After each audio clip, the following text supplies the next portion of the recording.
welcome to DDOcast, episode 287, recorded live on June 2nd, 2013 at 7 p.m. Pacific Time. We like to talk about Dungeons & Dragons Online around 4 p.m. every Sunday. You can join us on our live chat room through G+ Hangouts or from the website at DDOcast.com.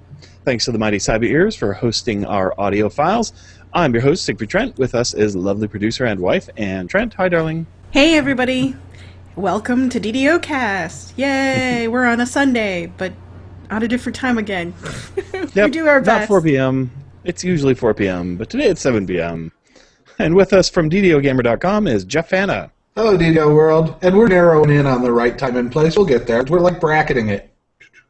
Yeah, you know, we dance about. It's a random number generator. We see what we come up with. 4 p.m. is kind of the baseline, but you never know what's going to happen exactly. So, Jeff, I hear you were in a Settlers of Catan tournament and had squeaked out a victory. Well, if sixth place counts as a victory, and to me it does, because it means I live on to the Invitational next week. Yes, indeed. Ooh! Very cool. So let's see. What do we got on the podcast this week? Hey, wait. It's not 286. That's because there's a 286 out there that happened in between the last live podcast and this one. It's an audio cast only, so you won't find it on the video feed.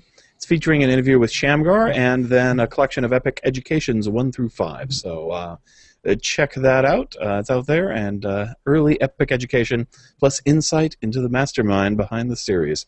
So well worth listening to. On this episode, we're going to have game news. We're going to do a lot of community mailbag. We're going to talk about raids or no raids and the upcoming I keep wanting to say expansion pack, but it is a is it expansion? Something like that. Anyway. It's an expansion pack. Expansion versus update. Yeah, that's right. It's so Shadowfell Conspiracy Expansion Pack, or X-Pack for short. Yeah, we're going to talk about that. We're going to go over community news, that sort of thing. So not nearly as much stuff this week as last week, but, a little late-night chit-chat, I think, is kind of the theme of the show.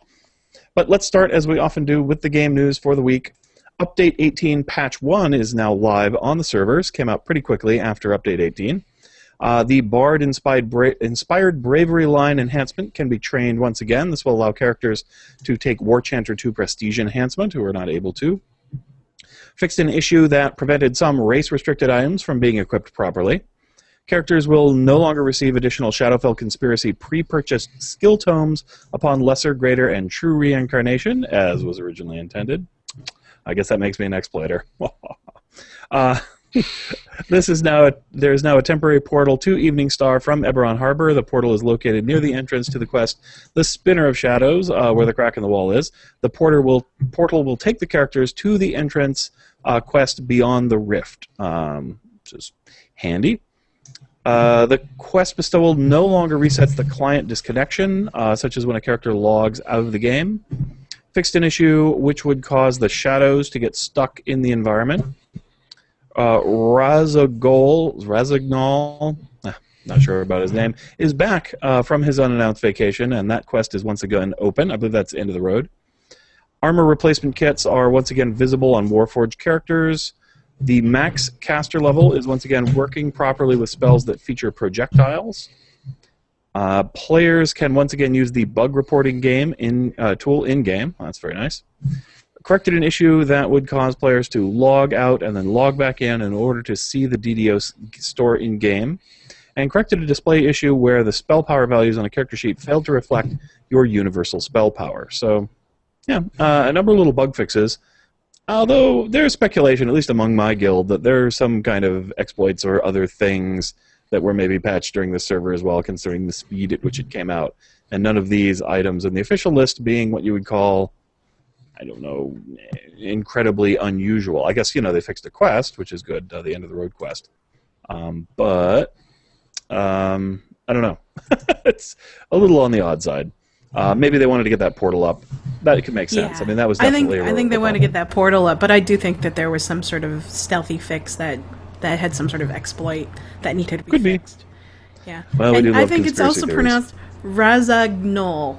Razagnol? Yeah.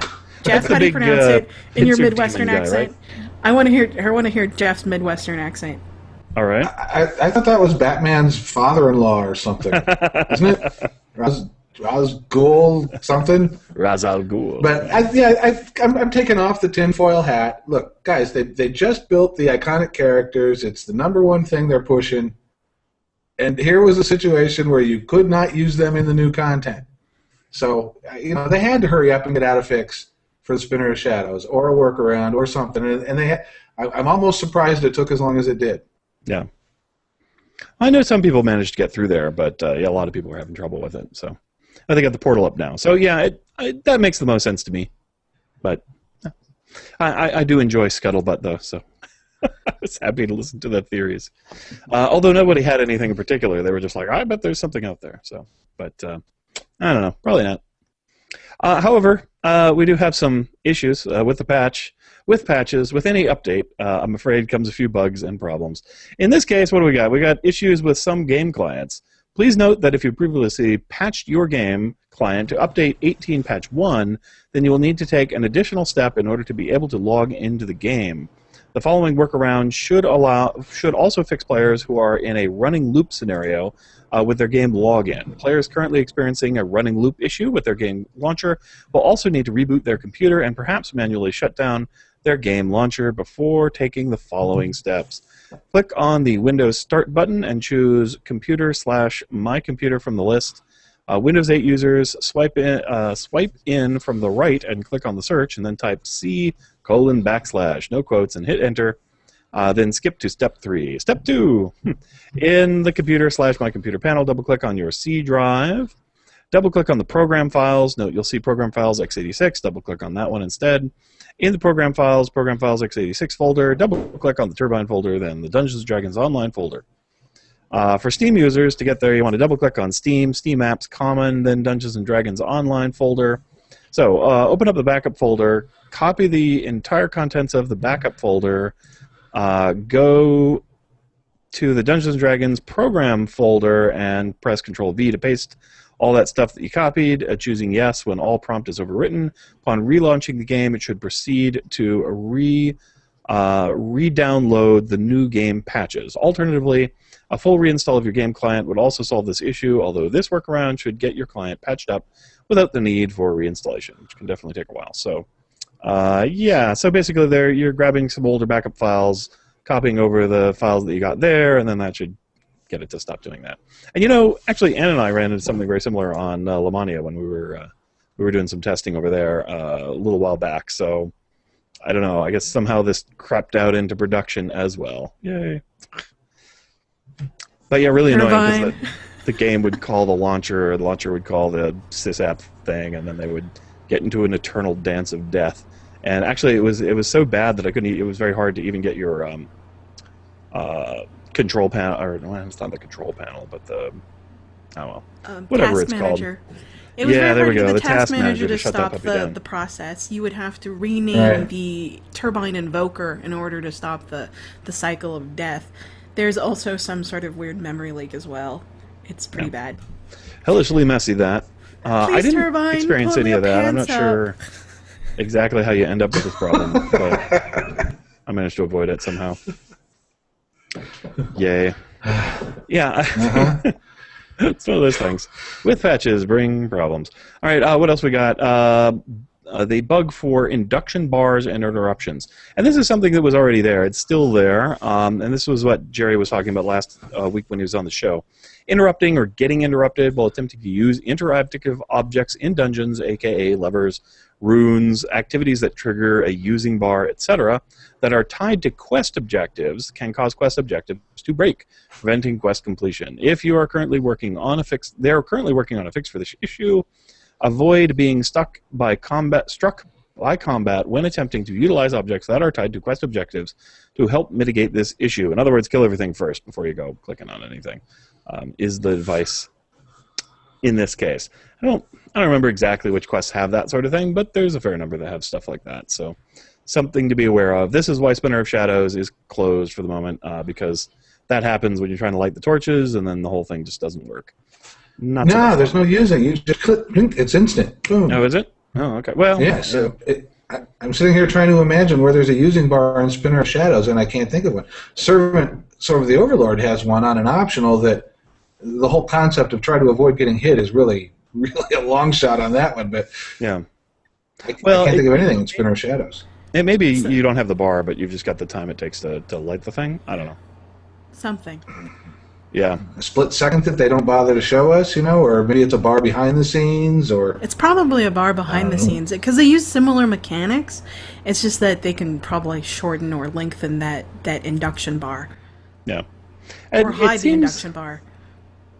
Yeah, we think it might be related to the current bug with recalling. So if you hit the recall button and you get the recalling thing, and if you tumble or move or do something that would normally interrupt your exiting, you exit immediately instead. So, which is kind of funny when people forget things. They're like, "Oh, I forgot. I'm just going to move to." Oh, wait, and that boots you right out.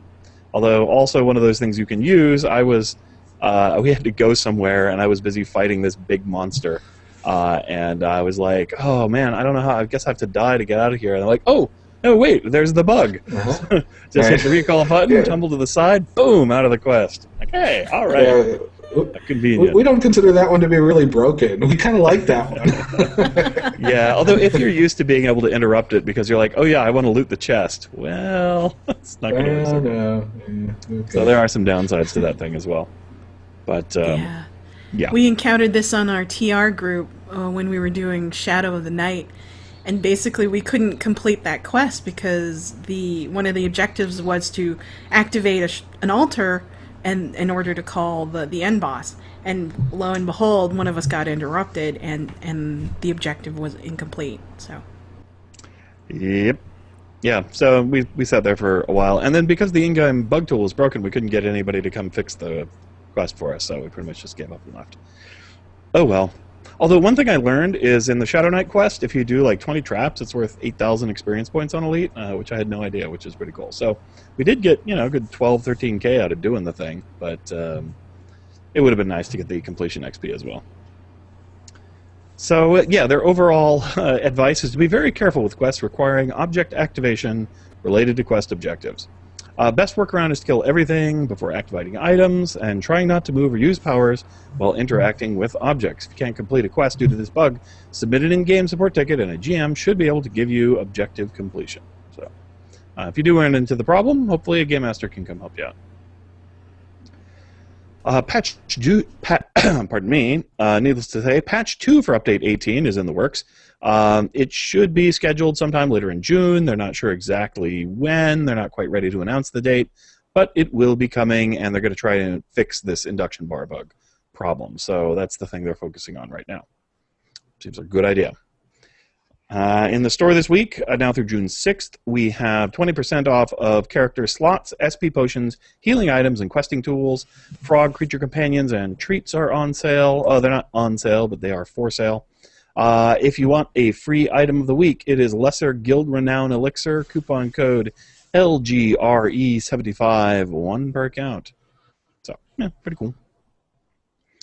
And Anne got a little frog. She likes it. Oh, I think How little is it?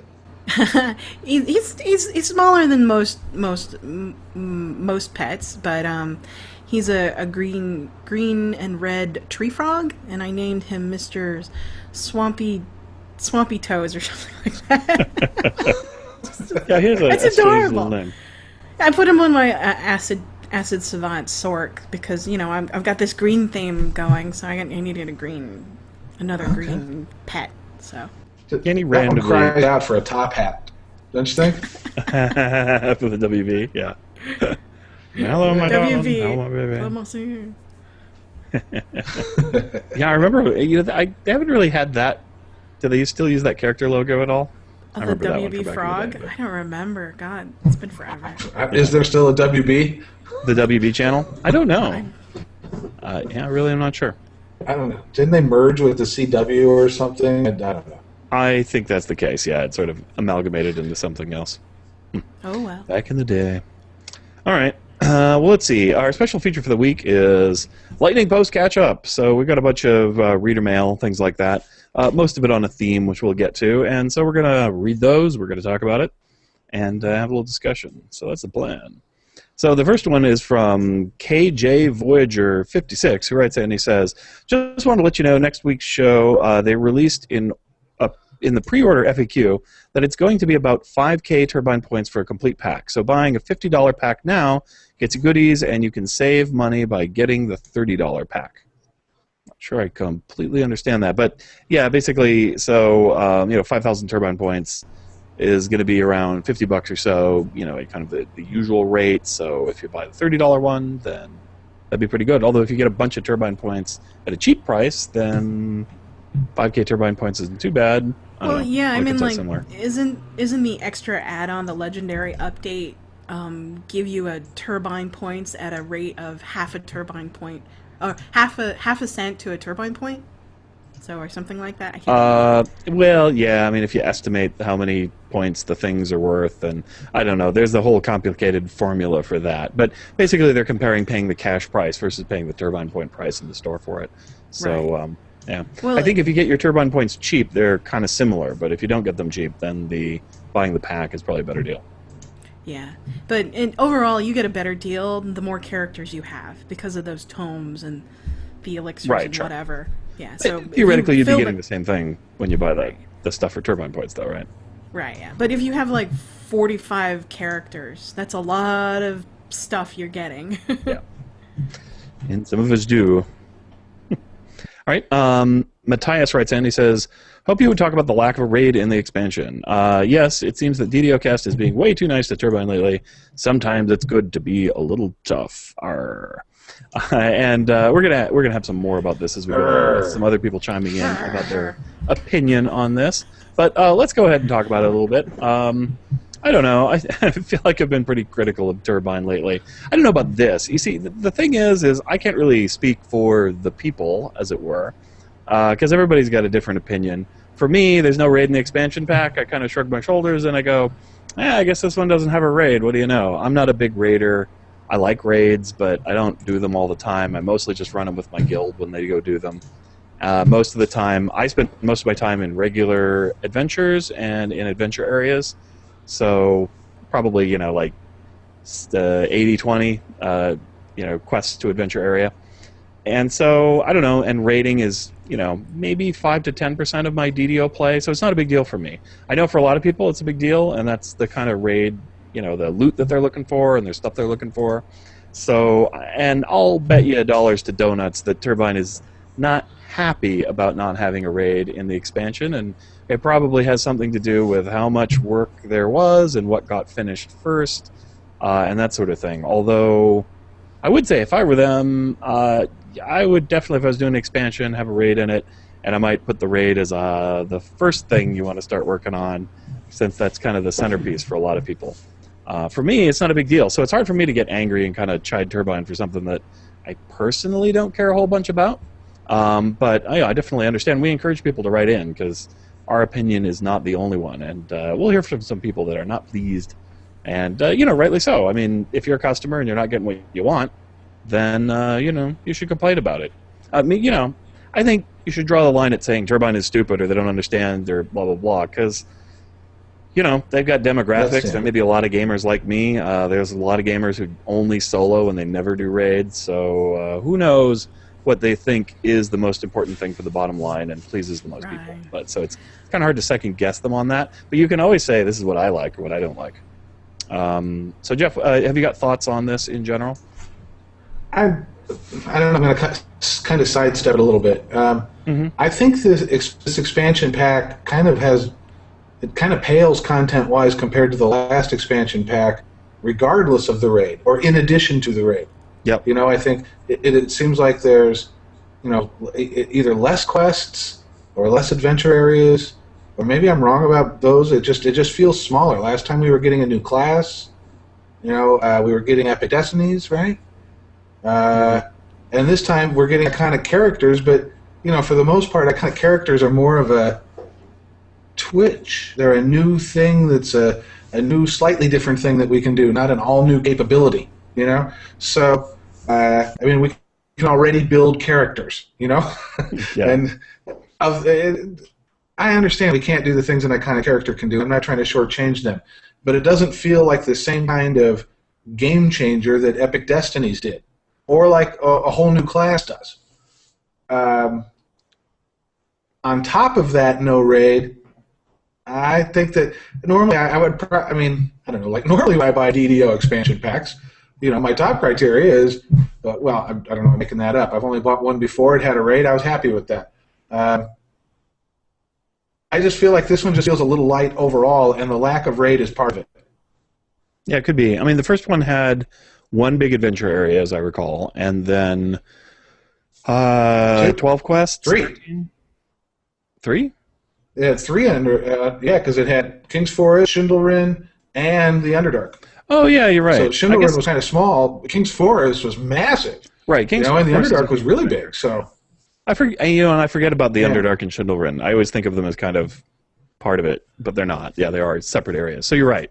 Yeah, 3 adventure areas and at least a dozen quests. I think a little bit more, plus the new challenge areas. So and epic destinies and more levels. Well, you've got the Demon Wed, the Underdark, and the King's Forest. So that is 3. Yep. And then 4. Well, which one was the other one? Oh God. Shindelrin. It's a small one, but it's there. Shindelrin is small. You're right. Yeah, the Demon Web is another right. one. But that's so there's 4 adventure areas, and then for each kind of level of the area, so you've got 3, and then an end quest. So times that by I think 3. Wow, that's a lot. Yeah, I don't know. There's a ton. Yeah, there was a lot of stuff in it. It's pretty huge. Tons of content, and it's. Yep. It just feels like small by comparison. This pack is more of the, and there's a lot more cosmetics in this pack, this one, but less content. So, and I think the lack of raid falls right into that. Yep. Yeah, I agree with that. And then don't forget the challenges. Although they're easy to forget, but yeah. Yeah, they're pretty easy to forget because we don't run them as often, but I'm sure people do.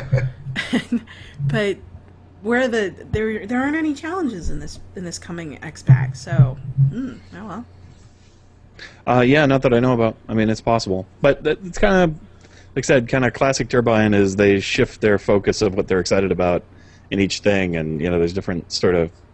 They take something X far, and then they go do something slightly different with it. There was a post I responded to on I think the Yarking Grounds as well that was talking about that, and he was saying. It was a little frustrating that there were only 2 raids that you could get the I forget what they're called, the commendation tokens in order to upgrade things. Yeah. And I was saying I find it annoying that the new ones don't have tokens of the 12, and that other ones, you get different things from different raids. You can only run certain raids to get different things. I'd like a little trading hub where you can go and trade tokens of the 12 for commendations or commendations for tokens of the 12 and so forth. And I don't know, just so you can run the content you like, but still have all the little fiddly bits for different things, but that'd be nice. I would love an epic exchange. God. I proposed that somewhere. Run raids and shit. I can't remember where. Yeah. Oh, it was a while ago. You wrote this really interesting article about how you called them monetary systems. Mm-hmm. Because you've got to trade in a bunch of these things for something else, and it would be great that there was some sort of universal way to trade things in for other things, especially as lower content trade-in items become outdated for you. It would be great if you could take like a bajillion of your, I don't know, necro scarabs from the necropolis and trade them up for something useful. Yeah. I guess you probably wouldn't want to set up a situation where you can trade necro scarabs for I don't know, the tokens of the 12. I mean, that probably wouldn't be bad, but yeah. Well, you could trade them for fragments of a token of the 12. That'd be fine. Sure. Yeah, I don't know. Or if you get 10,000 of them, I guess maybe. But yeah, just something that makes junk things turnable into something you want would be great. I'd enjoy that. I think overall this thing, I agree, it's lacking. I mean, in a way, it's enough for me. I'll be happy. Although, if it's like the only thing that we get this year and there's nothing else coming up later in the year, I doubt that's true. But if that were the case, it would probably feel a little shallow. I'll enjoy what they have. The epic, or not the epic, but the Destiny characters, whatever they're called, Iconics. There we go. Those are a lot of fun for me. I get a lot of mileage out of those guys, but not everybody does. So, and also if the enhancement system is in there, that'll be similar fun for me as Epic Destinies. It doesn't add as much to the game because it's a replacement for an old system. But from when I was testing it out, they definitely are a little more fun than current enhancements. So I'll get some enjoyment building and playing around with those quite a bit. But yeah, quest-wise, I mean, there's just so much to do. A lot of my characters still haven't done all the things from the last expansion. So, you know, I still get a lot of mileage and newness out of that. This one probably won't last all that long. And in fact, especially, I don't know, if too many of the quests are like the current ones, I ran them a few times, and they're pretty short, and there's not a lot to them. So you're just kind of like, oh, yep, all right, did those. Feels like a harbor quest, kind of, in terms of complexity and depth. Although some nice graphics. I don't know. Well, let's move on. We'll do the next one here. Dead Nundle asks, I know you did a review of Neverwinter Nights a few weeks ago. Would you be interested in a review of Path of Exile? Note, Path of Exile is an online action RPG set in a dark fantasy world. It is developed by New Zealand-based independent developer Grinding Gear Games and is a downloadable free-to-play game supported by ethical microtransactions. Now, I'm really curious what ethical microtransactions are. You know, no rabbits were harmed in the making of this microtransaction or something. They're very apologetic. We're so sorry. You know, we kind of have to make money. Yeah, I have no problem with people wanting to make money. That doesn't bother me. But I don't know. I'll check it out. I have not heard of it at all, so I will go look it up. And I'd be interested in, yeah, if somebody wants to send us a review of a game, be happy to play those on the show. No problem at all. Or post them on the website. You know, especially if it's D&D related or just fantasy game related. Totally cool with that. I'd be willing to check it out. I don't know if I have time at the moment, but I'm curious now to see what it's about, so I'll take a look. You know, usually my... I'd go look right now, but... Huh? I'd go look right now, but my computer is struggling. So yeah, write it down. Path of Exile. Well, I mean, is always a pretty I'm looking at it right now, and it to me it looks like Diablo-esque kind of a thing. Okay. You know, that's what it looks like to me. This is just first glance looking at this. Yeah, exactly. It's just that's what it looks like. I also found out what these ethical microtransaction means, and according to their website, is Path of Exile is completely free to play. No upfront costs or monthly fees are required to enjoy 100% of the game content. So 100%, it's all free. Okay. There's no lockouts. There's no gates in order to access content.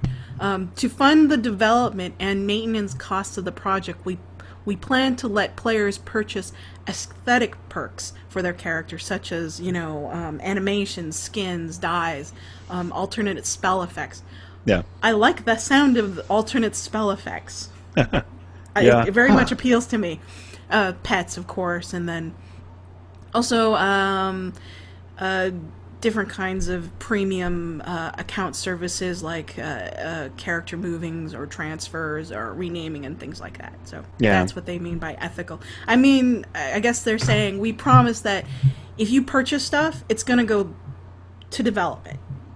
It's not going to pay. Yeah, I think they're saying no pay to win.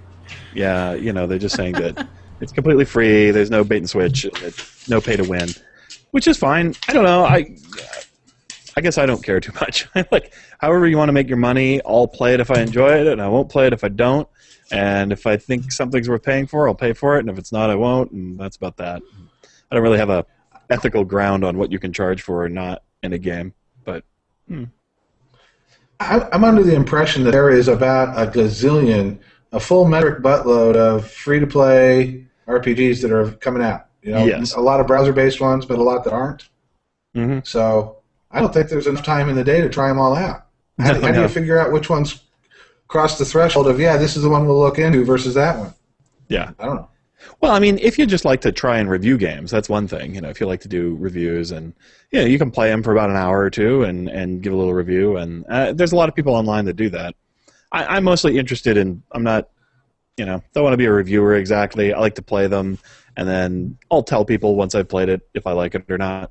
But I'm not going to... Usually don't pick them up unless it has some hook that seems interesting to me. So like with with Guild Wars 2, I knew somebody who was doing the game, and they had an interesting model. So that was worthwhile. For Defiance, it was tied into a TV show. I found that interesting. And I kind of liked that it was a shooter game. But usually what'll draw me in is like super detailed character creation and strategic play. Like, yeah, that sounds great. Or total world freedom. You can build your own home and dynasty and, bequeath items to your children. I'd be like, oh, that sounds cool. Yeah, anything else, and it's like, hey, grind a dungeon for epic gear. I'm like, yeah, whatever. Can do that in a million games. I don't care. I prefer eye candy. If it looks pretty and interesting, I'll probably go for it. But Some of that 9 too. times out of 10, it'll be, hey, Anne, have you tried this game? You should try it. That's what it is about. And then I'll go try the game. So Yeah. that's about it. For me, it's easy. Dungeons and Dragons is involved, I'm there. Yeah. That one's easy. Other than that, I don't know. Conan kind of sucked me in with boobs, because that's what their whole advertising campaign was. Yep. And, They did a good job with that, though. No. Those were nice. I will join the boob campaign. I'm so serious. It's like, wow, it's got boobs. That's not all you found interesting in that game. It's like, whoa. No, I'm serious. Well, I found it very interesting that the Age of Conan was so big, It just when you had to look up a lot in order to see things, and that's how it felt. Whereas DDO, I don't have to look up as very much. That's right. So Yeah, Age of Conan felt epic. did. it felt. Well, the minute you awesome. rolled out, it looked epic. You're like, holy crap, that castle is huge. It's like, those mountains are amazing. This world is pretty neat. I just got real bored playing. So. Oh, I know the gameplay was boring. So Yeah. once you built your naked character, right? So you could Yeah. see the boobs, right? And you run around and you explore. And I couldn't get. I got up to level 20 a couple of times. Anyway, Yeah. so it's got to have some kind of hook to pull me in. There's Yeah, just too many absolutely. to choose from otherwise. I agree. Now, if RuneQuest came out with a Glorantha MMO, I'd be all over that. Yeah, that'd be cool. Yeah, and there's some settings and things. I think people are working on a Planescape style one, and I'll be very interested in that. And I'll be checking out the Elder Scrolls one when that comes out. So there's some properties that I really enjoy. Fallout might really interest me. We'll see how it goes. Star Wars pulled me in. Yep, Couldn't keep I me. gave that a shot too. Pulled me in. I've enjoyed it for a while, but didn't have staying power. All right, let's see. Thrand writes in. He says, listening to episode 285, and I may have mentioned this before, but Sid could do George Takei with a tiny bit of practice. Part of his marketing voice already is almost there. Just an observation, and thanks for the show. George Takei. Wow, I never thought about doing George Takei, but I don't know. Maybe I'll give it a shot. I do like having voices in my repertoire, and he definitely has a pretty particular voice. Not so much when he was back on Star Trek, but now that he does his internet memes, he has his little signature, oh my, right? Yeah, so he does that one, and he has a couple things. So I could probably pick that up. I'll give it a try. Oh my! Yeah, it often comes down to the timbre. Like if I can match somebody's timbre, then I can do a good imitation. I can always imitate their cadence and stuff, but if you don't have the timbre right, it just doesn't sound like a good imitation. He has a particular sarcasm style as well. Yeah. Yeah. That I think I he's could either probably quite handle that part. He's either quite funny or he's got very good writers. I'm not sure which, but it's very interesting that I think he's more famous now than ever. Yeah, absolutely. So- Well, he's been accused of a little bit of plagiarism for his own memes, picking up other stuff from the internet and capitalizing on it. Although, Sure. to me, that's very much the spirit of the internet and social networking, so I don't see a problem with that. That's what we do. Yeah. There's I mean, only in a 6 lot- pieces of original content on the entire internet. Yeah. A lot of great comedians didn't write all their own material. They took and picked things, and it's about performing it and getting it across, so I don't have a problem with that either. Unless you're crowing about how original and creative you are and that sort of thing. That's a little different. You're like, look at my brilliant ideas, and they happen to be somebody else's. That's pretty lame. But I don't know that he takes any special credit for his originality. Let's see, what else we got? I don't know. I'll give it a shot, and if I think I can do a George Takei, I'll try to do one on the show. We'll see how it goes. Right, Michael calls it Shadowfail. So I think we're back to talking about the Shadowfell conspiracy. Yark, yark! He says, the fact is there is not a raid in the expansion is only one point that is disappointing. The fact the enhancement revamp is not what the devs had said it was going to be when first talking about it is a shame.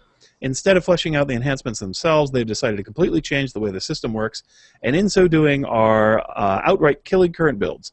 Whether this is an effort to try and balance things because of what Epic System allows for builds, or some way the devs dropping acid and thought it would be a good idea, the coming changes have already installed an apathy in me that makes it hard to log into the game. Skill points are going to be dictating spell power and the like. What the heck? So now we have to worry about stats and skills in more ways than we already did. Really stinks of more ways to pay to win to me. Skill tomes available in the DDO store. Yeah, we saw that coming. More creature companions, retarded hirelings, and more broken things to do to introduce new things. What the hell? Well, I could have been playing as long as some. I have been playing since 2009. The changes and the quality of things has been going downhill. I will not be buying the new expansion, which really has no business whatsoever being called an expansion. That's my 2 copper pieces, and I'm sticking to it. And, you know, that's cool. Michael, I definitely appreciate the comments, and I know there are a lot of people who agree with your take on those. I might not in some ways. You know, I'm kind of a slut for DDO, so it's enough of an expansion to make me fork over the money. I definitely agree. It's not as cool as the last one. I like the new enhancement system quite a bit. I think it's more versatile and interesting than the old one, and many of my characters actually get a little better than they used to be. But I know for some people that is not the case.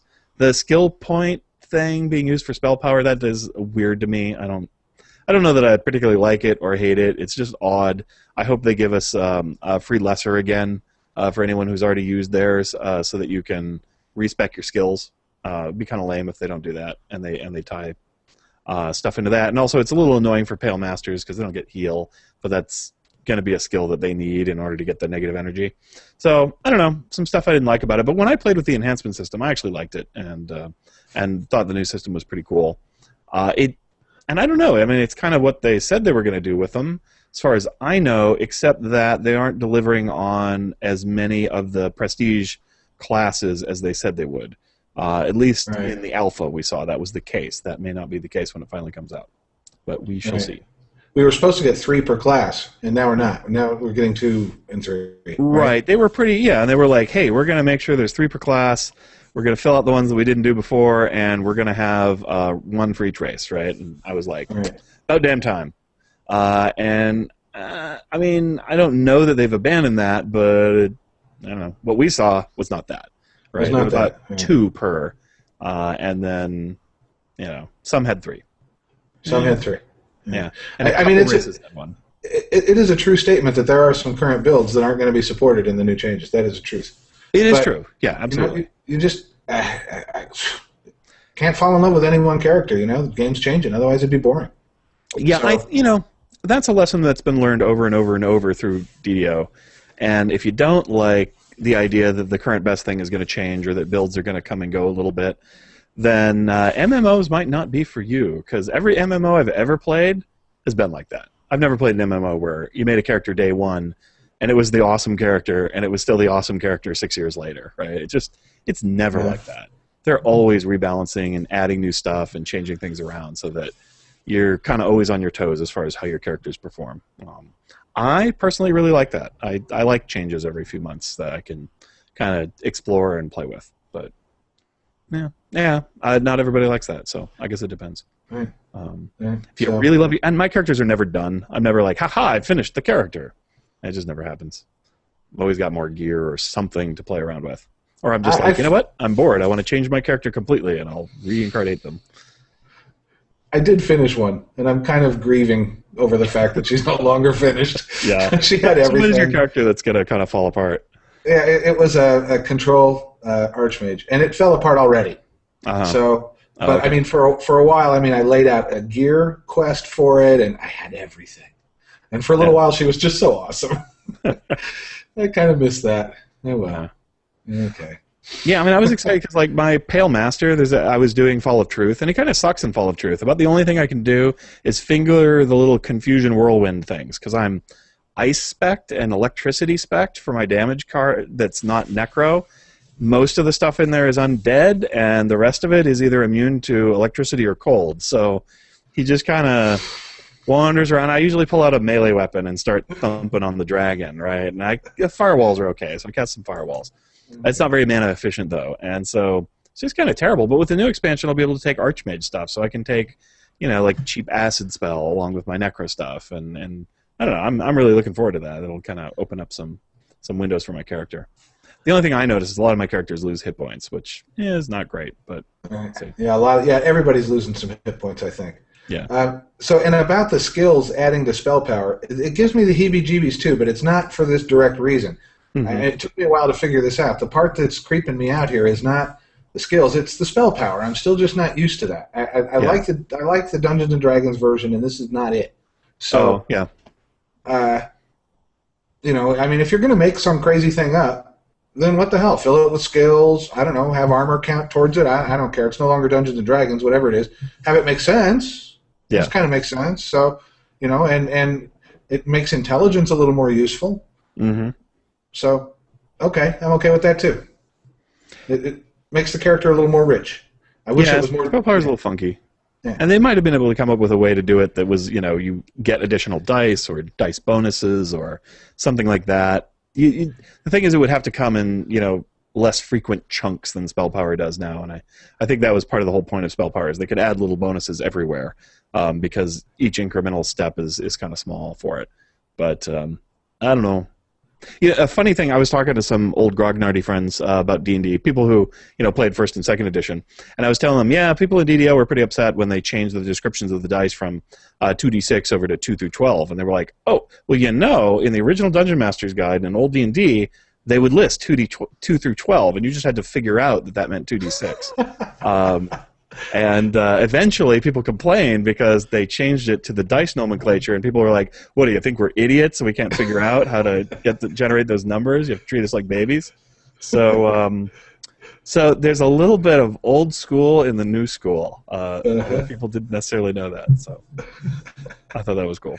That's pretty funny. I completely forgot all about that. Is that even true? I think it is. When they reminded me of it. It's true, yeah. Yeah, you go look at really old Dungeon magazines in first edition, you'll see number sets, and you're like, how do you generate that number? And you have to think about it. 4 to 8. 4 to 8. What could that be? 2? No. You always look at the middle number, and you're like, well, it has to either be 2 dice or 1 dice plus a number. And 1 dice plus 3. A D5 plus 3. That's it. No, wait, no. Yeah. Well, and of course, there were some that could go either way. A 2d6 could be 2 through 12, right? Or 2d6 plus 1, or it could be a d12 plus 1. So there's a few ways you can generate some of the numbers, but right. For me, it's just I don't care. Yeah, well, yeah. I know. I'm sorry. It's just like I wish I did, but it's just one of those things. It's so long as like the story and the content it mimics DDO, or I mean D&D, yeah. I'm kind of happy.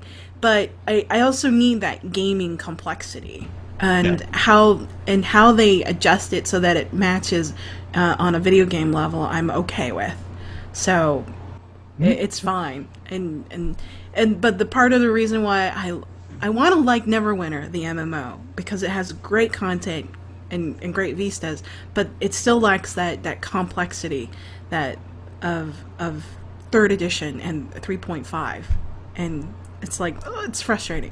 So we're gonna have to find a Neverwinter apologist, though. Otherwise, we're just gonna do nothing but beat up on that game. I know. They come on and go, "No, I love the game. Come on, here's what's great about it." They're probably not listening to us anymore, though. Well, no, there is that. Yeah. Yeah. Well, if you like the game, write us. Yeah, no, tell us why. It's really cool. Let us know. We'll share that. Yeah, totally. So far, I don't know anybody who's really enjoyed it a lot, but I know they got to be out there. Yeah. There's one guy in my guild that he's just coming on once a day for a few minutes, and he's telling me it's because he's having so much fun over at Neverwinter. So no, cool. Yeah. I mean, I see posts when I read like DDO stuff online outside of the forums where people bag on Neverwinter. Oh, it's full of bugs. It's terrible. But I see that about every game that exists somewhere on a forum somewhere for a rival game, so I don't know how much truth there is to any particular complaint. I mean, every game's kind of full of bugs, so oh well. Anyway, all right, on with another one here. Calvan comments on Shadowfell's missing raid and challenge pack. He says, while I wouldn't necessarily call myself a hardcore raider, I admittedly ran FOT, Fall of Truth, multiple times this weekend, as well as Caught in the Web, Shroud, and DQ. Spent most of the +2 loot weekend running quests and hoping for rare tomes, but no luck. That being said, I am of two mindsets in reaction to the lack so far of a raid within the Shadowfell conspiracy. Mind number one, they can just focus heavily on the explorer areas, peppering in with new social zones of Whelan as a staging ground for future content, as well as truly flesh out some of the great adventure packs that will be viable for higher epic levels. Mind number two, what are we paying for, considering this is, at least in some of our minds, a large part of what will help us reach level 28? Should we have something to challenge us anew at that level? My hope is that if they follow last year's pattern, we receive a pair or more of adventure packs that premiums have to buy most likely, that will ideally each contain a raid and maybe one or more raid pack that appeals to some of the existing content. My true fear is that they'll simply give us epic versions of some of the existing raids with the level cranked higher in an attempt to mollify us.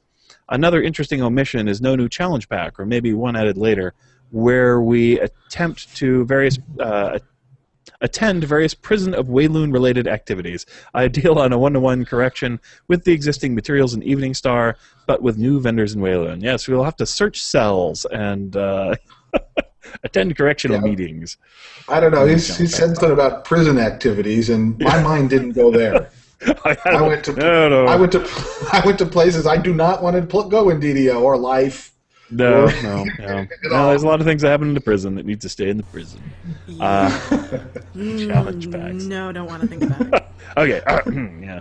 I think we've expressed almost all of these opinions already. So, we're of many minds. I don't know. I mean, I hope if they don't have a raid, that when they do come up with a raid, they'll make it part of the expansion. Maybe not free to play, but if you already have the expansion, you get the raid. That would at least go a certain way towards mollifying people. If it's just not ready yet, and they want to get it out, to say, hey, when the raid is done, you will get the raid. I think that would be pretty cool. But marketing may not agree. I don't know. I think they should print out a screen print a long sleeve tee that says, I bought Shadowfell Conspiracy and all I got was this lousy t-shirt, and send it to all of us. It just says raid on the bottom of it, right? Yeah. Here's a raid. There you go. I got your raid right here. Oh, dear. Okay. Okay. Never mind. I almost made some prison jokes. Stop me now. Okay. All right. Well, let's do another reviewer mail. Kevin says, I was in prison, and I was just thinking... Oh, no. Kevin isn't upset about the Shadowfell raid. He says, I'm not too upset about there being no raid in the expansion. There are already plenty of raids. No one runs. I'd hate to see the power creep make it hard for me to get to raid party together for some of my favorites. That said, if I was sure there was a new raid, wouldn't have new must-have items that had forced people to run it, and it was just as decent XP, then I would be all for that. I would like to see more casual raids, but I know the people who raid, what they really want is more cool loot to run the raid for, and if the loot isn't as cool as the stuff in the current raids, then they'll be like, there's no reason to run the raid. So you pretty much have to kip up the power level a little bit every time. Since we're getting new levels, that's a good time to do it, though. You're like, hey, this is the level 25 through 8 stuff. It's really tough. Bring your asbestos underwear. You're going to need it. So I like it when there's some hard stuff in the game that people actually struggle with. That's always cool. In fact, I think they need like an ultimate death dungeon they need to put together and then update every time they raise the level cap. This just, sort of, hey, this is an obscenely difficult dungeon. It doesn't have power creep items in it. It's just here so that you can check and see how awesome you are. And well, that was Devil Assault for a while, wasn't it? Yeah, I mean, there's been some in the game that definitely challenged people. When Black Abbot first came out, although people found kind of a cheese way to do it, I guess. When Titan first came out, nobody completed that raid for like a couple months. Now, mind you, it was broken in many, many respects, which is one of the reasons why people couldn't. But a few brave souls managed to do it eventually. Yeah, one guild figured it out before Turban had to ease it up. Yeah. I mean, that was a tough one. I don't know if that's good or bad, or maybe you should just bring them out and they're hecka hard for a while, and then you just dial them back a little bit later on. I don't know. But I like it when there's something really difficult. I like your idea of a casual raid. I'd love to see a heavy epic version of Tempest Spine. Yeah, I think that'd be cool. I'm not saying epicize that. I mean, go ahead and epicize, but I'm saying a different quest in that spirit. Right. Yeah, that'd be cool. I don't mind just some big old adventures for 12 people. That's fine too. Fun stuff to do. Just put a lot of, or just make them kind of loot runs. Put a bunch of chests, so just a bunch of level 20x chests in there for random items and. Yeah, kind of like the Sub-T, the Subterranean. Right. Yeah. Yeah. Yeah, that'd be cool. That would be pretty awesome. Mm-hmm. I don't know. Lots of different things to do. I mean, I think we have a nice variety of raids in the game already, but more stuff is always good. We'll see. I mean, I do like raids in the sense it's a reason for the guild to get together and do stuff, so that I do enjoy. All right, our final letter here. Thad Williams, he writes in, and actually, I believe this was on Twitter or something like that. It was on a social network somewhere. But he says, so can anyone explain to me what the beta means in the pre-order expansion by June 15th? I can't imagine that they're going to limit access to Lamania for testing, assuming beta testing will be on Lamania and not some new server. Unless your account has to be flagged with the expansion before they turn Lamania on for testing. Even that, if they take Lamania down, why wouldn't somebody who purchased the expansion later be able to get in by being flagged then? It all seems totally counterintuitive, considering the apparent current population of the players of DDO. Thoughts? Explanations? Yeah, it's puzzling, and if you're wondering what we're talking about, it's kind of on the page for the expansion, just under one of the titles. I had to look around and where's the beta thing? And there it is. It's like, yes, if you pre-purchase by June 5th, you'll get exclusive access to the beta. And we're like, what? How could that passively work? And then I went and read fine print. I'm like, maybe there's something in the fine print. And the fine print is well, you have to be qualified. And to be qualified, you can't be an employee of any other company, and you can't be a member of the press, and you can't do some other things. And by the way, it's totally voluntary, right? So we are voluntarily not permitted to do the beta. Maybe that's how they exclude people by June 5th. You must volunteer not to do the beta if you haven't purchased the expansion. My gamer girl asked me the same thing. The only thing I could come up with is, hey, maybe they're going to bring DDO back into beta. Yeah. I don't know. So we thought maybe we'd do some impromptu role-playing here, right? So Anne wanted to be the marketing department, and I'll be the developers. And Jeff, you can be the C-levels, the upper executives who don't really know very much about the game at all. And so maybe we can arrive at the solution through experimentation. So I think you should probably start there, darling. I think that's maybe how this began. So, all right. Well, I think we need more selling points for this new expansion pack. Don't we have a beta server somewhere? Even though I've never played on it? Yeah. There's a beta server, sure. Selling points. Those are good. We want selling points. Right.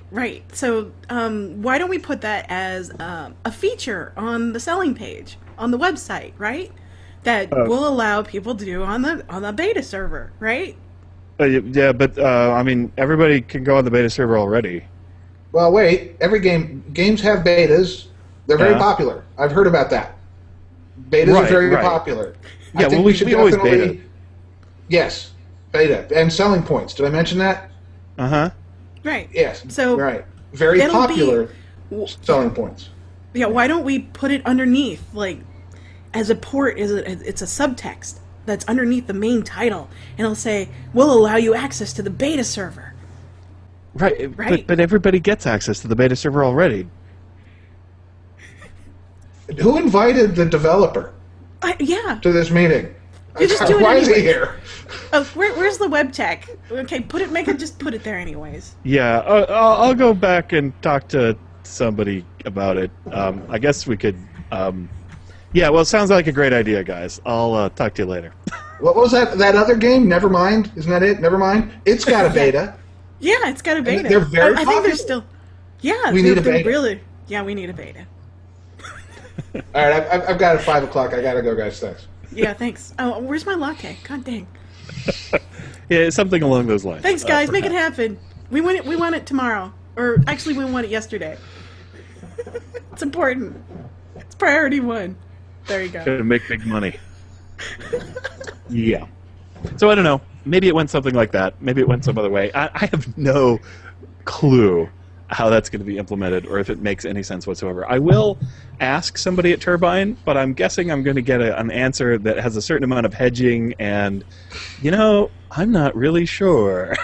'Cause it probably didn't go out to everybody. Who knows? But I'll ask Cordovan and see if he can answer the question or if there is an answer to that question. My expectation is it's kind of meaningless and it was just some marketing thing that somebody put in there and they were like, yeah, that's a good selling point. And it'll bring more people in. And when in truth, anybody can get access to the beta. So I don't know. Yeah, that's the deal. We'll see. Okay. So what's been going over on DDO Gamer for the week? Well, a lot of articles that I wrote that I talked about last week. So, for example, if you're interested in, well, there's more. I have a few things to say. But if, for example, a recap of the time that I accidentally screwed myself out of 2 months of effort to acquire a shard I already had, details are there. I also, I always accumulate screenshots of things that I find interesting, and I had started kind of focusing in on some of the underground lighting effects, because some of them are really quite fascinating and lovely. And I got to, 5 or 6, and I felt like sharing them, so I went and got a couple of more traditional screen captures of the type I normally publish, and I put together a group of wallpapers. So if you need some more wallpaper or looking for something new, go to DDO Gamer. There's 8 new wallpapers waiting for you. I also went on kind of a bit of a rant about the owlbear again. And it's pretty much the same rant, because it pretty much pretty much annoys me, and I just can't help it. I mean, I know, I think it's like Tolero's favorite thing, and I'm very happy for Tolero that it's in the game, but it just continues to annoy me. You slandered my beloved owlbears. Oh, don't diss the owlbear. I'm sorry for slamming your owlbear, but oh my god, it's so stupid. So, that's the whole point. Instead, I'm proposing a couple. Hey, the owlbear was on the cover of the original AD&D First Edition Monster Manual. It was on the cover. How did this stupid monster get on the cover? I don't know. So I am proposing a couple of alternatives to the owlbear that are equally as sensical and probably as dangerous, meaning they're nearly as fearsome. Yes, definitely as fearsome. So, for example, I propose the hyena finch. So I'm scared. If you get to, let's analyze this. It's a hyena finch. Right. It's pretty scary. All the speed and agility of a finch. Okay, explain the hyena finch, Jeff. Well, I figure it would be, it would have a claw bite attack, where the claw really doesn't do any damage and the other claw doesn't either. And the bite is kind of a nibble your ear sort of thing as it's cuddling. But, there you go, the hyena finch. A fearsome equivalent of the owlbear. And you could get one at level 25 that would be about as effective as the existing level 25 owlbear from what I'm reading on the forum. On the other hand... Oh, do they hunt packs? That'd be good. If the hyena finch isn't... Okay, I understand. I think they're flocks. They hunt in flocks. Oh, yes, sorry. Flocks, not packs. So, if you are a small... Look, if you're a cuttle bone or a small piece of millet, a hyena finch would be your worst nightmare, no doubt. But all right, so let's say that the hyena finch really isn't your... It's not doing it for you either. That's okay. I have a much more dreaded... Let's see if I can get this guy here. Hold on. Click, click, click. Oh. Okay, here we have the dreaded snake ape. Oh, dear. Oh, my God. Now that is a scary-ass monster. He is... Yeah, he is wow. So dreaded, he can barely keep his eyes open. Snake So ape. I figure that he'll have, there's the snake ape. So he'll have, a constriction attack just like a snake, Wow. and probably a bite attack just like a snake. So really, he'll just be a snake with a goofy head, which makes him identical to the owlbear, which is a bear with a goofy head, True enough. Oh, my God. So, those are the highlights from DDO Gamer this week. Oh, well, I will say the score. I beat. I I defeated the people who are not me this week. I posted 5 times. They only posted 4. Ooh. So the people who are not me were kind of slacking off this week. I win. Yeah, I'm slacking. Yay, me. I haven't posted anything. It's like, I'm busy. Sorry. But I like the snake ape. I want to go for the snake ape. Make it happen, DDO devs. I wouldn't be surprised if there was one. I was looking at a monster manual for Pathfinder, and one of the early entries was essentially a wolf shark. Part wolf. All danger. It actually was a pretty good monster manual once I got it. I think it was their bestiary number 3, but it started off a little weak with the shark wolf, but got a bit better as it went along. Yeah, it was a land-based shark wolf hybrid. I mean, it pretty much imagined shark wolf put together, and that's what it was. So shark wolf. Yeah, that really not does the high sound point of creativity. That does sound like a made-for sci-fi TV special, doesn't it? Starring, it does. Oh yeah, Shark Wolf. Starring somebody from Star. They just keep cranking those out. The other day I saw it was something like Dino Croc versus Megagator or something like that. Dino Croc versus Megagator. Oh. Well, a snake ape isn't at least as creative as that, huh? It is. Yeah. It's right up there. Just be thankful it's not a wolf in sheep's clothing. Because No. we all know what that is. It's a stump with some With a eye squirrel. stalks and a bunny rabbit. A fake one. Not Or a real squirrel. one. A That's fake right, I one. forgot about that. It's not that. Just be glad that isn't your pet. You know? That is the original meat puppet, though. That creature is awesome. Sorry. Yes. The wolf in sheep's clothing. It's totally cool. Damn it. Well, I'm waiting for the Join rabbit Club squirrels to Anonymous. come out, you know. Miniature giant space hamsters, things like that. There you go. Boo! Boo! Go for the eyes, boo! Now see, there is a creature companion that would sell out. Oh, Everybody yeah. would have a miniature giant Giant space space hamster if they could. hamster. Absolutely. Totally. If you Oh, climbed get on into a it. little spaceship and flew away, that'd be so cool. All right. Moving on. Do that in Forgotten Realms. All right. Enough of our nonsense. Let's turn to Shamgar, who has got Epic Education number 30, Ladies of the Web. Hello, and welcome to Epic Education, a show of tips and tactics for surviving epic content. I'm your guide Shamgar, and this is episode 30, Caught in the Web, Part 1, Ladies of the Web.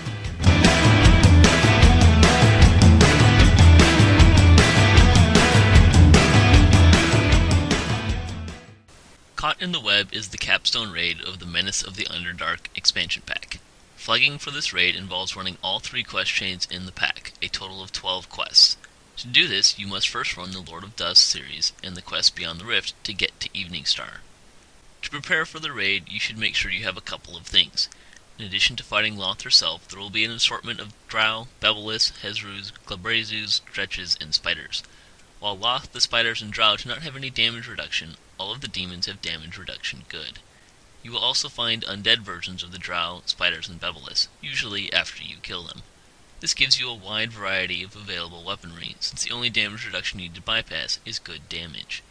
You will need some additional supplies. Loth has 2 attacks that must be considered when gearing up. The first is a healing curse attack that also prevents Warforged from reconstructing. She does have a tendency to spam this attack, so keep a healthy stack of curse pots handy. The second attack is more problematic, a spell point drain attack. While there is a limited ability to avoid this attack, DPS in particular will be unable to do so. Healers and casters should bring some mnemonic pots and plenty of heal and recon scrolls.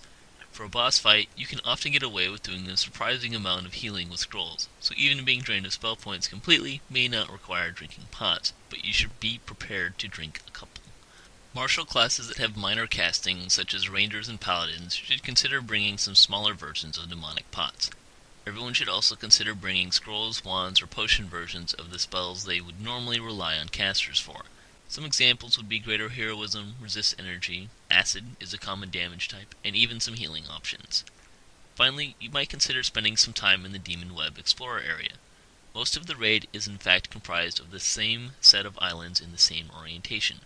While it can seem confusing to navigate, and in the Explorer area the web bridges will move around in different instances, it is certainly possible to get a good idea of the map layout by wandering around this Explorer area. Thankfully, the raid is mostly a linear path even with all of the twists and turns, and it doesn't change.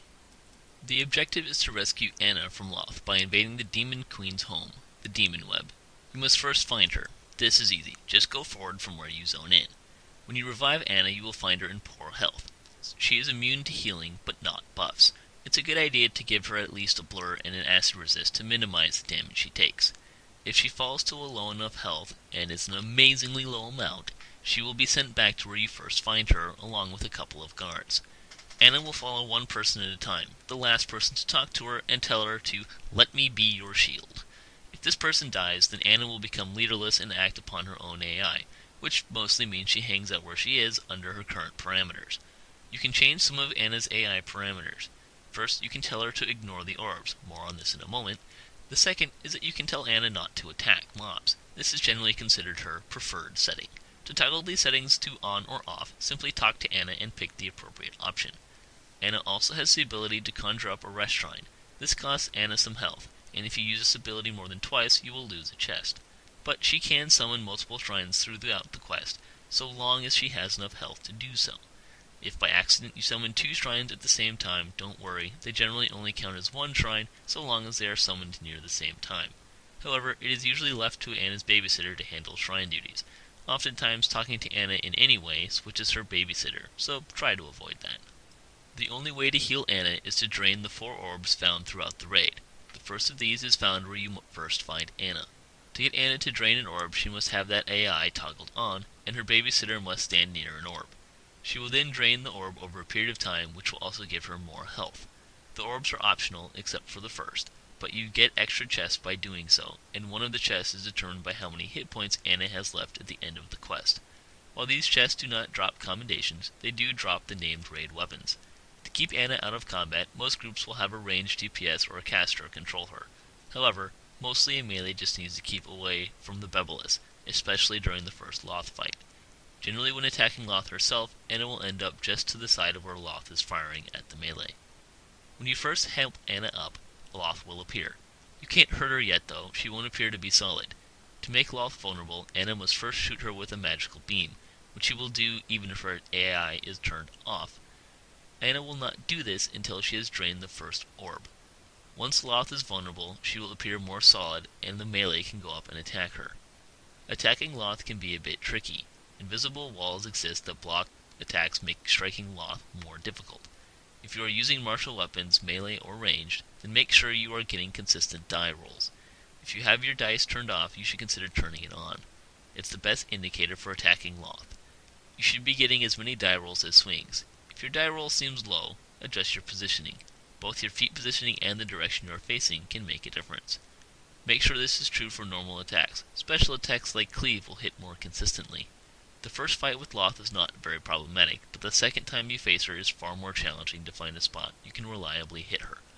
A final note on this, don't get too close, you will fall off the edge and die before you run into Loth, and she is too far away to use auto attack. Loth will spawn spider souls while she is active. I generally advise 2 strategies to deal with these. The first is to have casters deal with them, generally via area of effect spells and spell-like abilities. Casting a Cloud Cone in the melee is an effective method of gaining aggro, since it lasts for a longer time, and the effects of the Demon Web augment its damage. The other option is to have the melee kill them while attacking Loth using their cleave attacks. The big idea is to keep as much DPS on Loth as possible. Loth only has one attack, laser beams. These beams can be quite vicious, however. They can do variety type of damage, including a healing curse effect and a spell point drain. The amount is not bad on normal, but scales up significantly even on hard to about 400 spell points per shot. Everyone needs to be able to deal with their own curses in a timely manner. Casters and healers will tend to hide behind rocks to avoid Loth's eye-beams and pop out to heal or shoot Loth. Some of the eye-beam damage does come with a reflex save, not the curse or spell drain damage, and can be evaded, but dodge, AC, and PRR have no effect on reducing the damage. However, as long as folks are able to deal with their curses, and she does chain curse, so sometimes that's difficult, healing is not generally difficult so long as trash mobs are kept up the DPS. This is more of an issue during the second Loth fight. Ranged DPS should stand with the melee for mass heals, and those who find themselves in danger of dying should stay in the pack and not jump out. You can move back a tad to avoid being hit by some of the AoE damage, but going outside the mass heal area of effect is not advantageous, because it does not affect Loth's ability to shoot you, only your ability to be healed. Should you die during the Loth fights on hard or elite, you will have a death timer and cannot be raised for a short time. Those players who run away from Loth may find themselves running into spell ward traps. Loth will spawn these in the vicinity of players who are outside of her attack range. Their disabled DCs are not very high. Generally, it's more problematic to not get interrupted. During the first Loth fight, she will change tactics and attack you with her legs. Her primary form will vanish, and you will have to attack her legs. These legs will burst through the ground and can throw players in that area for quite a distance. If this throws you off the island, or if you fall, you will die, and your stone will end up where Anna was found, but you will not have a death timer. You can see where the legs will pop up by watching the ground, which can admittedly be difficult, and you can hear the accompanying tremor. This tremor is perhaps a better indicator because it is more prominent if you are closer to the point of origin. Once they have popped up, legs will stay up for a few moments and make some knockdown attacks. While a leg is up, it can be damaged, and you must kill 8 of them to move on to the next phase of the Loth fight, but they do regenerate fully after they retract. Once you kill a leg, a Bebelous soul and a couple spider souls will spawn. Some groups will focus on the legs to get them all down and avoid player chucking, and kite some of the Bebelous around. Some groups will alternately kill each Bebelith as they spawn. Other groups will split the difference and kill all but one leg to reduce the number of legs popping through. Refer to your party leader for your group's method of choice. After the 8th leg is killed, Loth will reappear. Generally, groups will have at least one Bebelous soul to deal with, and most groups will kill all of them before resuming their attack on Loth herself. When Loth gets down to about 3%, she will retreat. This will open the path for the party to return the way they came and search for an exit, which is beyond where you zoned in. If you try to flee before this, or if you enter late, you will run into a portal that will teleport you back to the altar where Anna is first found. There is a door that will briefly close once Anna is helped up, but it will open after a few minutes to allow latecomers entry. Once Loth retreats, her hand will appear. The hand cannot be killed, indeed it can barely be damaged. While it is slow, it will touch the ground, causing an area of effect damage spell that includes a Wail of Banshee effect, with level drain. The best way to deal with the hand is to run away. Depending on how bad you beat up Loth prior to the leg phase, her return may be extremely short, and sometimes she doesn't even return at all. She just sends her hand. Also, at this time, a red shrine will appear at the altar you found Anna at. A final tip, if you are going to have a caster babysit Anna, consider having a melee start her. To get the first orb depleted, you will typically get shot up pretty good, and may end up with few spell points left. That will end this week's Epic Education. If you have any questions, comments, or corrections, you can email me at ddoepiceducation@gmail.com or visit my DDO blog at shamgar.ddocast.com. Join me next time as I continue discussing Caught in the Web. Thanks for listening. Wow, that was a really great episode. Thanks, Shamgar. Yeah. Cool, Thanks, yeah. Shamgar. Very good. Yeah. Can't wait for more. Ladies of the Web. Next, with boobs and everything. Oh, wait a minute. No, that was a previous segment. I think we have a 2 boobs limit, and I just broke it. Wait a minute, are we regressing? Geez. We're returning into cocktail hour. Thank you very much. Yeah, not yet. Not All right. yet. Oh, jeez. No. All right, so the What You Been Doing section, which is to include no breast references or prison references. What have I been doing? I have been playing DDO a fair bit.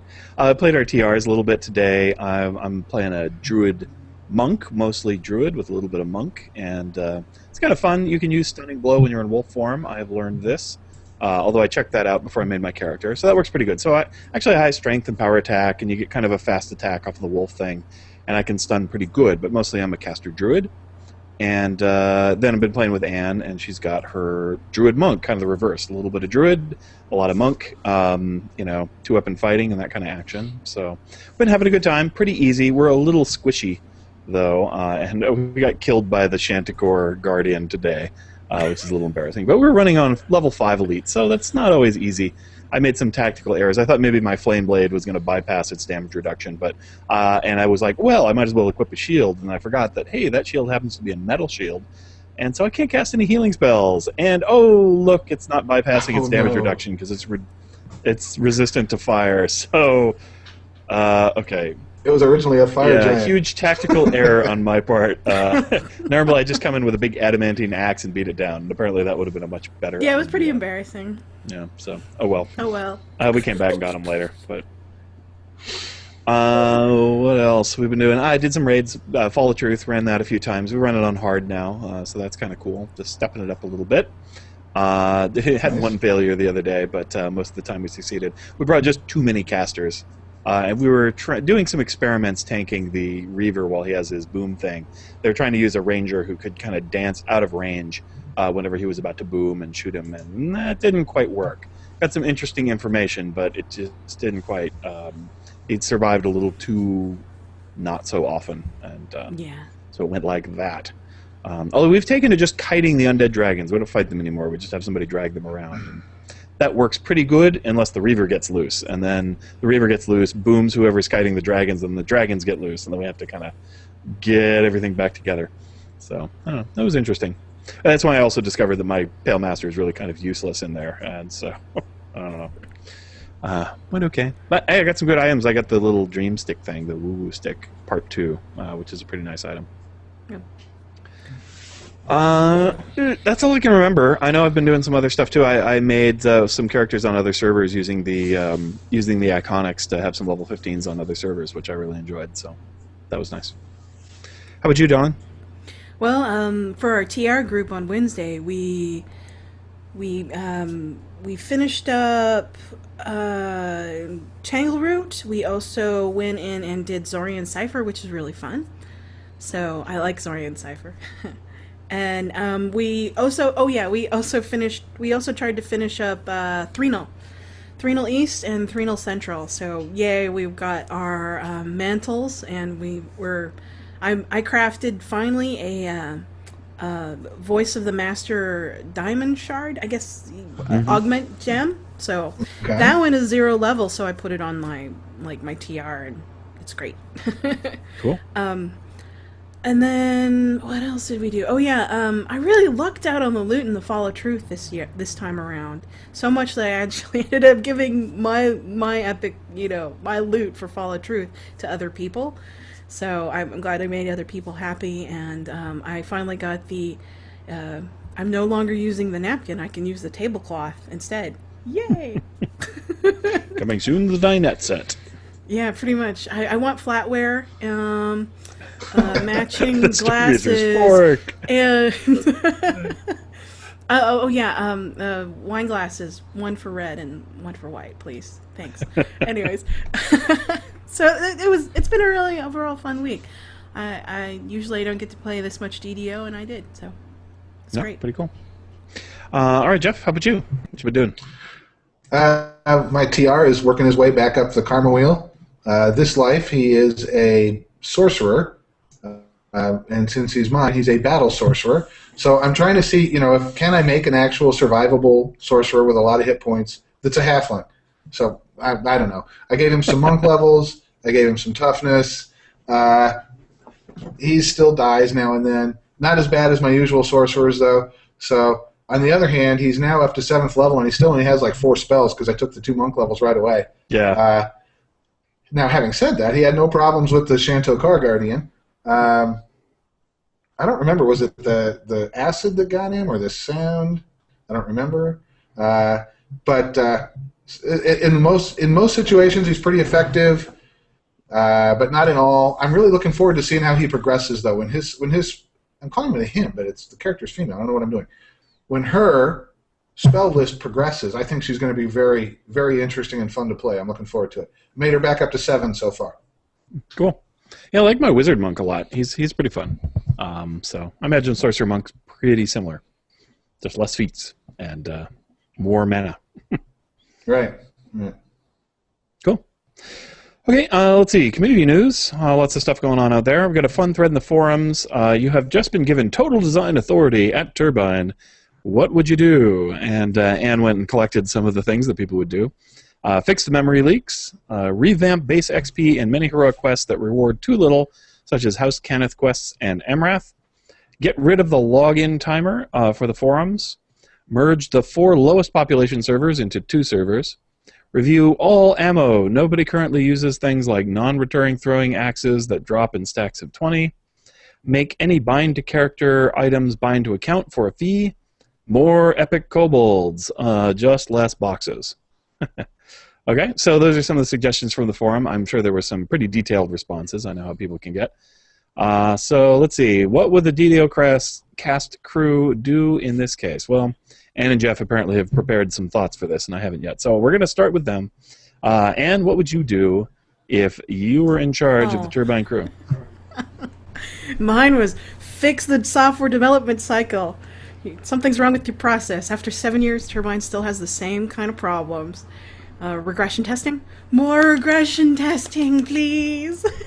So, that, I don't know. That's my biggest thing. That's what I would revamp. Pay the developers more, because they work hard. Maybe they'll do better if they get paid more, what they're worth. So, yeah, I know, that's about it.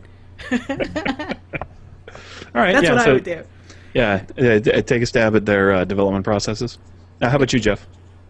Well, and it's interesting because I was writing what my response was going to be, and I had 4 words written, and I looked up at Ann's, and the 4 words I had written were revamp the development process. So, it's just stuff like, a launcher error. Really? I mean, we can't actually play the game. Nobody tested to see if we could play. I know that we're not there. And I know that this is a very complicated piece of software. And I've worked in situations where I'm supporting legacy software that's very complicated and very hard to work on. And bugs are tough to fix. And if you do the wrong thing, you break something unexpected. I get all that, but all of these problems can be overcome. Other people are doing this kind of work to this kind of software and are not introducing essentially the same bugs or the same kind of bugs every time. The number never goes down. Yeah. And it's got to be the process. So Ann and I, before the show, we're talking about changes to the process like we have a clue what their process is. I mean, we know it's Agile, we know it's Scrum-based, but even still, that doesn't give us enough insight to really start talking about what changes are appropriate. I've been a system engineer. I've been in positions where I'm writing processes, where I'm identifying what's broken, where I'm implementing new processes, applying metrics to see if they work. It's a continuously improvement process. And you can't look at the outside and say this is the right way to do it. You'd have to go in there and figure out what they're doing. But the bottom line is they're doing something. They need to knock it off, or they're not doing something and they need to start, or both. Yeah. Right? So, okay, there I go. I jump off my soapbox. Yeah, I'd agree with that. I mean, over the years, I played the game since it first came out. And the one thing that's been very consistent is the game has been buggy, and when they patch it, they fix some bugs and they add new bugs.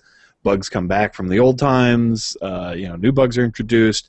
No system comes out completely finished, generally speaking.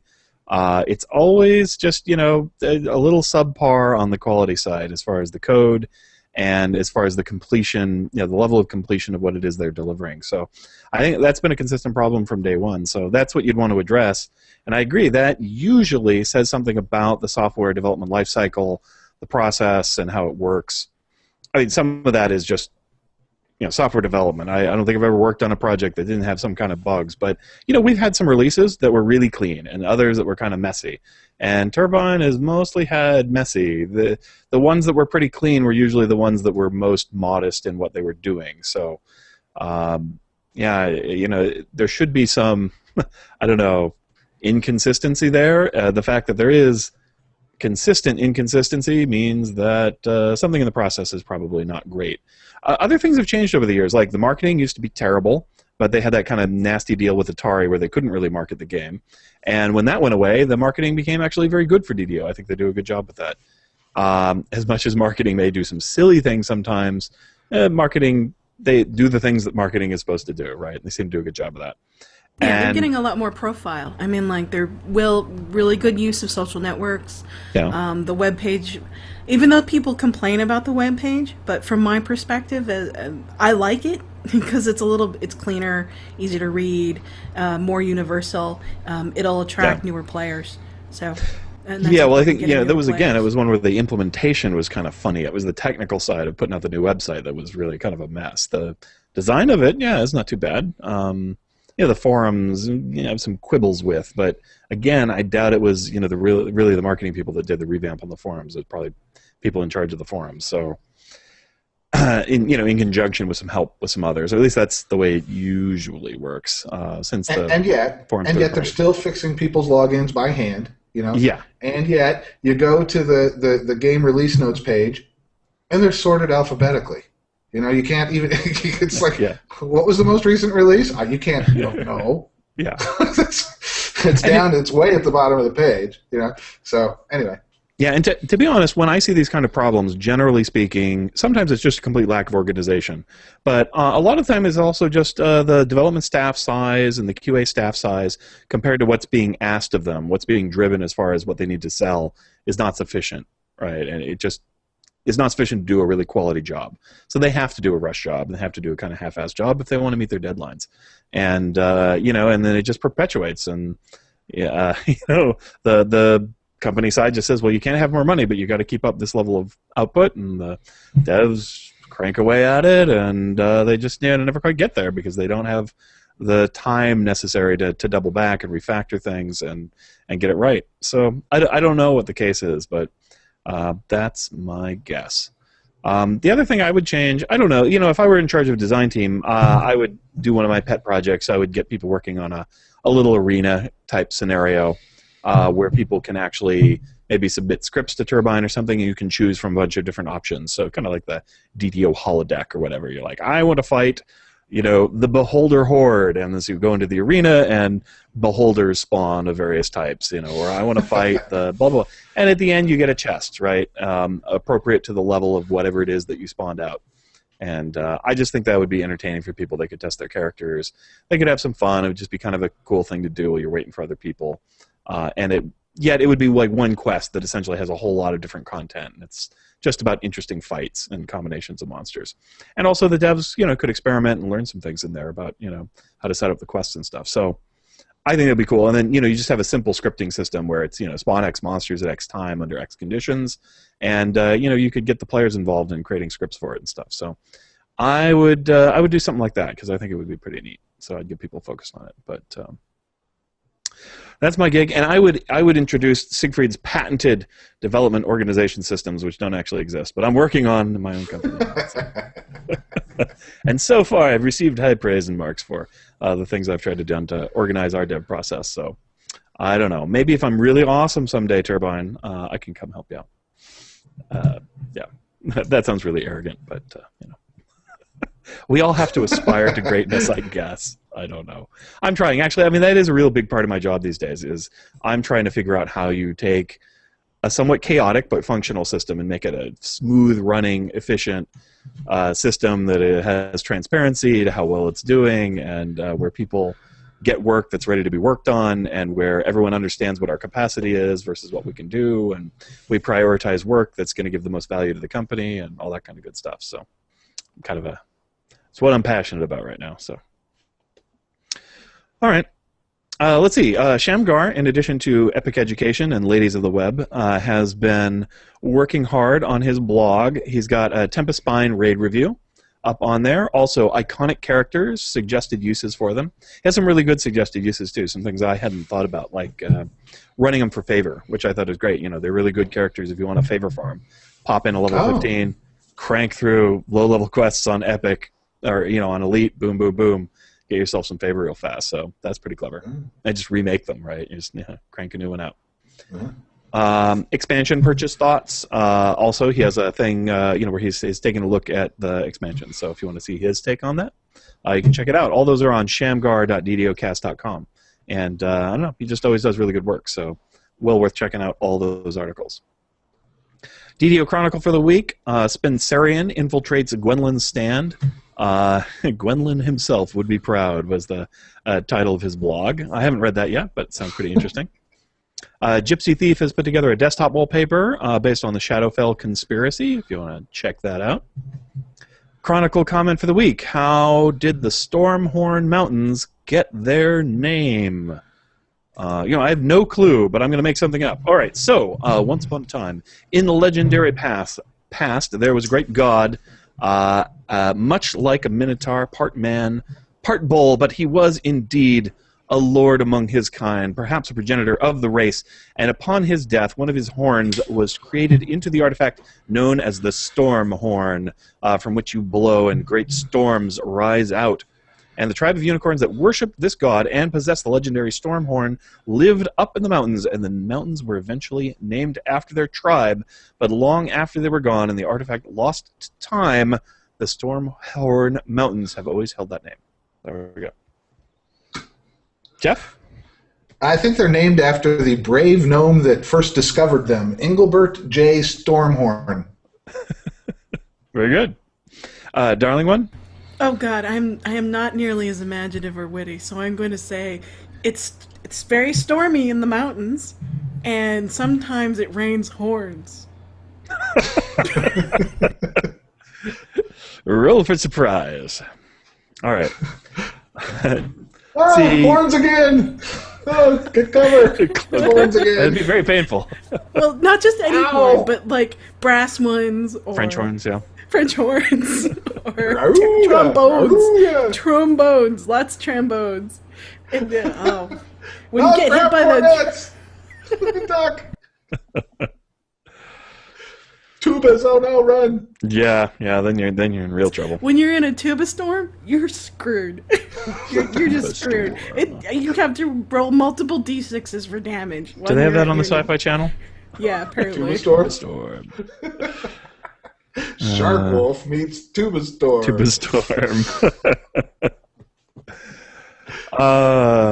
Indeed. They also mentioned DDOcast and DDO Gamer. So, yay! They mentioned Shamgar's collection and DDO Gamer's wallpapers, which are pretty cool. All right. I think that's going to be about it for today's show. We got anything else? Of course, Gen Con, I believe we have sold 24 tickets to our event now, so that's pretty cool. Yay! Gen Con, nice. we're going to And Gen climbing. Con. Yep. Yay. So. If you like us or want to be amused or watch us be embarrassed, come to Gen Con. You should be there. It will be cool. But if you're not there, I bet you. so you can watch it or listen to it.